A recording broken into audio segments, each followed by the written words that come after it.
OX 퀴즈를 준비했습니다. 아니다.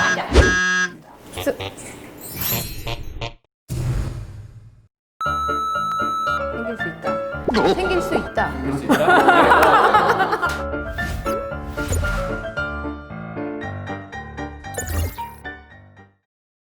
예, 저는 서울성모병원의 내분비내과에 있는 윤건호입니다. 네, 고려대학교의 김난입니다.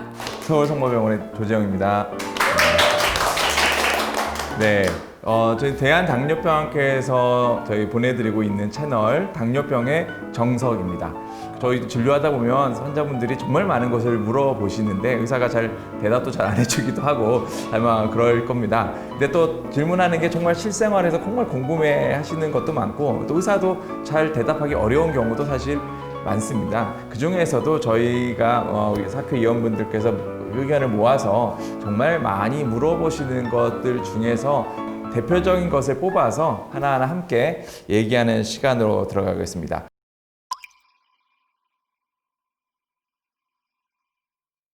굉장히 많은 질문들 중에 환자분들이 항상 그런 거 있잖아요. 나는 별로 뚱뚱하지 않은데 왜 당뇨가 왔느냐. 날씬하니까 당뇨병은 걱정 없다. 아니다.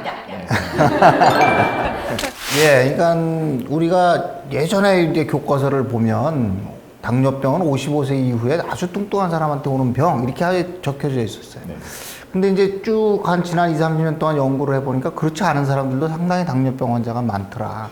특히 아시아 지역의 사람들은 뚱뚱하지 않은데 많이 온다. 근데 그게 뭐냐 봤더니 인슐린 분비 자체가 덜 되는 사람들은 안 뚱뚱해도 올 수 있다. 그러니까 자, 인슐린 분비능은 뭐 때문에 결정이 되느냐? 대부분은 유전이 결정이 되는 것 같습니다. 그렇기 때문에 말랐다고 안 생기는 건 아니고 생길 수 있는데 그런 분들은 가만히 보면 유전적으로, 그러니까 가족력이 있습니다. 가족 중에 당뇨병이 있는 사람들이 있고 특히 가족들도 나이가 많이 들어서 생긴 것보다는 좀 젊었을 때 당뇨가 있었던 부모님이 계시면 사실은 그것이 유전이 돼서 마른 상태에서도 당뇨병이 쉽게 올 수 있다 하는 것을 우리가 염두에 두어야 됩니다.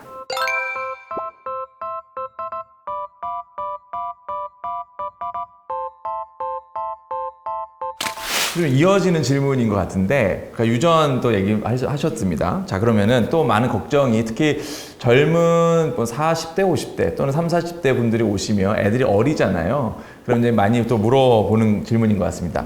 내가 당뇨병이면 내 아들, 딸도 당뇨병이 생긴다. 생긴다? 생길 수 있다. 생긴다. 네, 생길 수 있다. 생긴다. 생긴다로 하겠습니다. 생긴다. 네, 생길 수 있다. 생긴다. 생긴다로 하겠습니다. 생길 수 있다. 생길 수 있다. 생길 수 있다. 드디어 갈렸습니다. 이래야 재밌습니다. 애매하죠? 생길 수 있다, 생긴다. 제가 이제 생길 수 있다라고 말씀드린 것은 일단은 유전적인 성향은 있거든요. 지금 말씀하신 대로 그 인슐린 분비 능력도 그렇고 지금 이제 이전에 연구에 의하면은 부모가 다 양쪽에 당뇨병이 있으면 아이가 당뇨병이 될 확률이 한 50에서 60%꽤 높죠. 근데 이제 그 부모 중에 한 명만 계시면은 이제 아이가 당뇨병이 있을 확률이 한 20% 정도. 입니다. 그런데 이렇게 말씀드리면은 굉장히 그럼 유전으로 다 되는 거면은 어떡해요? 근데 그게 그렇지 않은 것이 이런 유전적인 성향을 갖고 있더라 하더라도 그 비만하지 않거나 날씬하면서 또 굉장히 생활 습관이 좋으시고 운동도 열심히 하시고 식습관이 좋으신 분들은 당뇨병 안 생기게 예방하실 수 있습니다. 내가 또 한마디 추가하면 이제 임신 상태에서 엄마가 당뇨가 있으면 그것이 이제 아이한테 영향을 줄 수 있죠. 네. 그렇기 때문에 조금 더 위험하긴 합니다. 그렇지만 어머니가 철저하게 자기 체중 조절을 하고 혈당을 정상으로만 유지시킨다면 내가 임신을 했을 때 당뇨가 있고 주사를 맞는다 한들 그것이 아이한테 큰 영향은 안 미칩니다. 그러니까 혈당 조절이 잘 안 되고 너무 체중이 많아서 거대화로 출산하는 경우에 위험하다. 그렇게 이제 이해하면 될 것 같습니다. 네. 역시 식생활 습관 관리를 잘하면 역시 내가 당뇨여도 제 자제분까지 당뇨가 생기지 않는다. 그것만 딱 기억하시면 좋을 것 같습니다.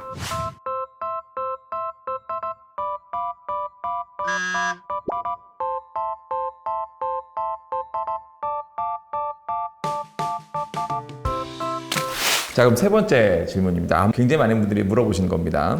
인슐린을 한 번 맞으면 계속 맞아야 한다. 예, 그러니까 주사를 맞는 상태가 어떤 걸지를 우리가 잘 봐야 됩니다. 그러니까 소아당, 제1형 당뇨병, 우리가 전에 얘기했던 소아당뇨 이런 분들은 인슐린 분비가 워낙 없으니까 그분들은 계속 맞아야 됩니다. 하지만 성인형 당뇨에 주사를 맞으시는 분들의 상당히 많은 반 이상의 환자분들은 자기 인슐린 능력이 남아 있어요. 근데 그것이 이제 식생활 습관이나 이런 것을 잘못함으로 인해서 혈당이 너무 높아서 약제가 잘 안 듣게 되는 상황이 됐을 때 우리가 주사를 쓰는 경우가 있는데, 그때 주사를 써서 아주 초기에 철저히 조절을 하면 상당히 오랫동안 또 약으로 잘 관리가 됩니다. 그래서 제일 중요한 것은 혈당이 나쁜 채로 오래 놔두면 내 몸이 빨리 망가진다. 그러니까 어떤 수단을 써서라도 인슐린까지 맞더라도 혈당을 빨리 정상화시켜서 내 몸이 나쁜 상황에 노출되는 시간을 최소화해주는 노력이 중요하고, 그런 노력이 선행되면 오히려 주사 맞는 거를 훨씬 더 늦추고 줄일 수 있다, 이렇게 이제 얘기할 수 있습니다. 그러면 김남일 선생님도 한번 덧붙여서 말씀해 주시죠. 인슐린을 나는 평생 맞아야 되니까 안 맞을 거야 라고 말을 하는 분들께 대해서 어떻게 설명해 주시나요? 그것이 당뇨병 치료하는 의사들한테 가장 네. 어려운 숙제죠. 처음 제가 이제 내분비를 시작을 할 때는 그런 분들은 어떻게든지 그 자리에서 설득을 시키려고 정말 환자가 밀리는데도 불구하고 막 20분 동안 계속 설명드리고 그랬는데, 결국은 이건 나는 인슐린은 끝이 아니에요. 막 그러면서 이제 가시면 굉장히 저도 막 마음에 상처를 입고, 아, 나는 정말 능력이 없나 봐, 이런 식으로 생각을 했는데, 제가 이제 조금 더 환자를 계속 보면서 환자를 어떻게 유인하는 그런 식으로 제가 좀 전략을 바꿨습니다. 그래서 인슐린이 필요할 것 같아요 하고 첫날은 얘기하고, 그 다음에 한 2달, 3달 있다 오시면은 그거 보세요. 전 당화혈색소로 같이 이제 약속하거든요. 당화혈색소 다음번에 9% 이하로 안 떨어지시면은 인슐린으로 약속을 하시는 겁니다. 그렇게 얘기를 하시면 그 다음번에는 한 번만 3개월만 더 해볼게요. 뭐 이런 식으로 하거든요. 그렇게 한 텀을 한 1~2번 지나면은 그 다음에는 이제 저한테 넘어오시죠. 굉장히 중요한 말씀을 해주셨는데, 이제 전 세계적인 가이드라인에서 지금 계속 우리가 주장하는 게 뭐냐면, 의사 혼자 치료하지 마라. 이제 정말 치료를 잘하기 위해서는 환자의 적극적인 개입이 필요하다. 내 병은 내가 치료하는 거다. 그러니까 환자분이 직접 본인 병을 본인이 치료하시는 거예요. 의사들은 가이드만 해드리는 거죠. 왜 여러분이 주사 맞는 게 저희가 뭐가 좋겠어요? 근데 훨씬 더 중요한 게 이제 환자분이 내 치료에 내가 직접적으로 인벌브를 해서 결정을 본인이 하도록 만들어줄 수 있으면 참 좋은 것 같습니다. 예. 저도 뭐 하나 덧붙인다면, 우리나라가 다른 나라에 비해서는 인슐린 사용률이 좀 줄어드는 여러 가지 좀 부정적인 인식이 있는데, 저희 채널을 통해서 말씀드리고 싶은 것은, 어느 여러분들의 주치의 선생님께서 인슐린을 권해주고 설득을 했고 노력을 하고 있다면 정말 좋으신 선생님이시라고 생각하시고, 인슐린 주니까 나는 다른 병원 갈 거야가 아니라 인슐린을 열심히 설명해 주시는 분이 계시다면 그분을 정말 믿으시고 그분의 지시에 잘 따르시면 훨씬 더 도움이 되시리라 생각합니다. 이왕 가는 길에 하나만 더 가죠. 제가 이제 예전에 한번 설문조사를 했던 적이 있어요. 그래서 왜 주사 맞기 싫어하십니까? 나는 찌르니까 아파서, 또 불편해서, 저혈당이 무서워서 그런 줄 알았더니, 주사침이 무섭고 그런 거는 굉장히 적은 숫자고요. 대부분을 뭐라 그러시냐 하면, 나는 이제 끝이다. 나는 이제 당뇨병 환자로서 올 때까지 다 그런 느낌이 든다는 거예요. 그러니까 본인이 막 그게 싫은 거예요. 나는 아직 괜찮은 것 같은데 내가 왜 마지막엔 주사까지 가지? 이렇게 생각하는데, 이제 그런 거 없어졌습니다. 언제든지 주사는 쓸 수 있고 모든 약은 나를 위해서 존재하는 거니까 요만큼도 그런 생각하지 마시고, 나빠? 한번 빨리 쓰지 뭐. 좋아져? 그럼 또 약으로 가지. 맞습니다. 이렇게 좀 융통성 있는 생각을 하시면 좋겠습니다. 그런 생각이 중요합니다.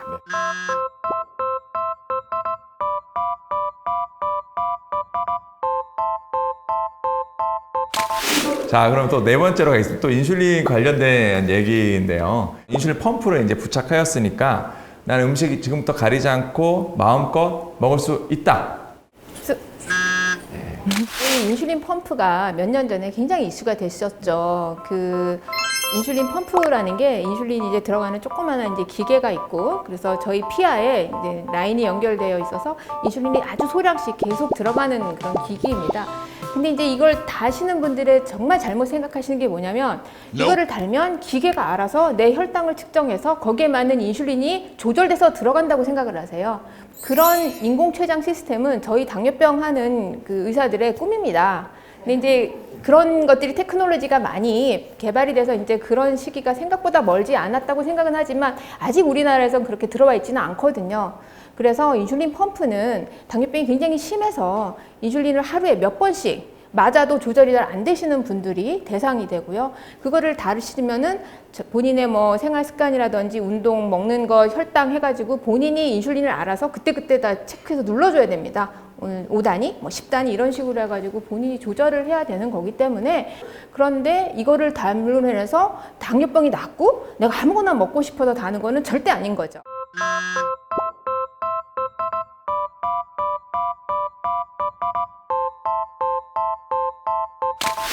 또 5번째 질문 넘어가고 있습니다. 강의 같은 거 하다 보면은 제일 많은 질문을 사실 저는 듣는 경우라서 자기 전에는 분명히 혈당이 120으로 좋았는데 난 아무것도 안 먹고 아침에 일어났는데 혈당이 160, 180이다 라고 의사한테 화를 내시거든요. 왜 높냐? 나는 아무것도 안 먹었는데 라고 많이 물어보시는데 그에 대해서 교수님 어떻게 대답해 주시나요? 그거 뭐 흔히 보는 겁니다. 우리가 이제 새벽 현상이라고 하죠. 새벽 현상. 그래서 우리가 이제 혈당을 얘기할 때 두 가지를 생각하셔야 됩니다. 하나는 공복 혈당이에요. 또 하나는 식후 혈당이죠. 식후 혈당은 먹어서 올라가는 거예요. 그래서 밥 먹고서 한 4시간에서 길게 잡아 6시간까지가 식후 상태인데 그때는 먹은 것이 올려주는 거죠. 근데 저녁을 드시고 아침이 되면 벌써 12시간가량, 뭐 짧아도 8시간 이상 되기 때문에 이건 먹어서 올라간 게 아니죠. 아니, 아무것도 안 먹었는데 당이 어디서 나왔지? 몸에서 만든 거죠. 그래서 몸에서 우리가 당을 만들 수 있는 기관이 간과 콩팥인데 콩팥은 좀 미미하고 주로 간에서 포도당을 많이 만들게 되는데 간에서 포도당을 과다 생산하게 되니까 안 먹었는데 올라가는 그런 상태고 그것은 어쨌든 많이 식사를 좀 줄이고 체중을 관리를 잘 하고 약을 조절해야 잡힐 것입니다. 한 가지 조금 다른 얘기긴 하지만은 저혈당이 숨어 있을 수가 있거든요. 그래서 이제 아침 공복 혈당이 올라가는 경우도 아주 가끔 있을 수 있으니까 저혈당이 아닌 거를 꼭 확인해 보셔야 되겠습니다. 저는 그렇게 물어보시면은 그게 당뇨병입니다. 그냥 그렇게 말합니다. 대단히 불친절하시군요. 못 들으신 대답은 유튜브로 들으시면 됩니다. 이렇게. 그러니까 아침에 당이 굶었는데 당이 높다고 화내지 마시고 네, 원래 그런 겁니다. 네, 그런 거죠. 네. 그러니까 떨어지도록 살을 빼십시오. 노력하시면 좋겠습니다. 뱃살을 빼십시오. 네.